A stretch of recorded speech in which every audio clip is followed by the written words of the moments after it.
बहुत पुराने समय में एक शहर में एक बहुत बड़ा मकान था।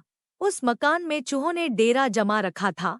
जब भी मौका मिलता वे अपने अपने बिलों से निकलते और कभी खाने की चीजों पर अपना हाथ साफ करते, तो कभी घर की अन्य चीजें कुतर देते। उनका जीवन बड़े मजे से बीत रहा था। चूहों की इन हरकतों की वजह से मकान मालिक तंग आ चुका था। इस समस्या से निजात पाने के लिए वह एक बड़ी सी बिल्ली ले आया। अब वह बिल्ली उसी घर में रहने लगी। बिल्ली के आने से चूहों का जीना हराम हो गया। जो भी चूहा बिल से निकलता वह उसे चट कर जाती। चूहों का बिलों से निकलना मुहाल हो गया। वे दहशत के माहौल में जीने लगे। बिल्ली उनके लिए एक बहुत बड़ी समस्या बन गई थी। इस बिल्ली रूपी समस्या से निजात पाने का उपाय निकालने के लिए एक दिन चूहों ने अपनी सभा बुलाई। सभा में सभी चूहे उपस्थित हुए। सभा की अध्यक्षता कर रहे चूहे ने सबको संबोधित करते हुए कहा, साथियों, आप सब जानते ही हैं कि हम लोग बिल्ली रूपी बहुत बड़ी समस्या से जूझ रहे हैं।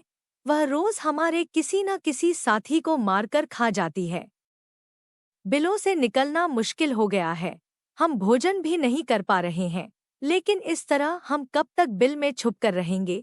भोजन की व्यवस्था के लिए तो हमें बिल से बाहर निकलना ही होगा। यह सभा इसलिए आयोजित की गई है ताकि इस समस्या का समाधान निकाला जा सके। आपके सुझाव आमंत्रित हैं। आप एक एक कर अपने सुझाव दे सकते हैं। एक एक कर सभी चूहों से इस समस्या पर अपनी अपनी सोच के हिसाब से सुझाव दिए, लेकिन किसी भी उपाय पर सब एकमत नहीं हुए। तब अंत में एक चूहा उठा और चहकते हुए बोला, मेरी दिमाग में अभी अभी एक बहुत ही बढ़िया उपाय आया है। क्यों न हम बिल्ली के गले में एक घंटी बांध दें? इस तरह बिल्ली जब भी आसपास होगी या हमारी तरफ आएगी, हमें घंटी की आवाज से पता चल जाएगा और हम खाना खाकर जल्दी से वहां से भाग जाएंगे और अपने बिलों में वापस आ जाएंगे। कहो कैसा लगा उपाय? सारे चूहों को ये उपाय बहुत पसंद आया। वे ऋषि में नाचने और झूमने लगे, मानो उनकी समस्या का अंत हो गया हो।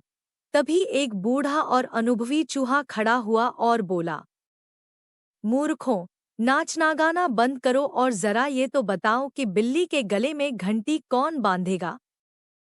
ये सुनना था कि चूहों का नाचना गाना बंद हो गया। बिल्ली के गले में घंटी बांधना अपनी जान से हाथ धोना था। कोई इसके लिए तैयार नहीं हुआ। सभा में शांति छा गई थी।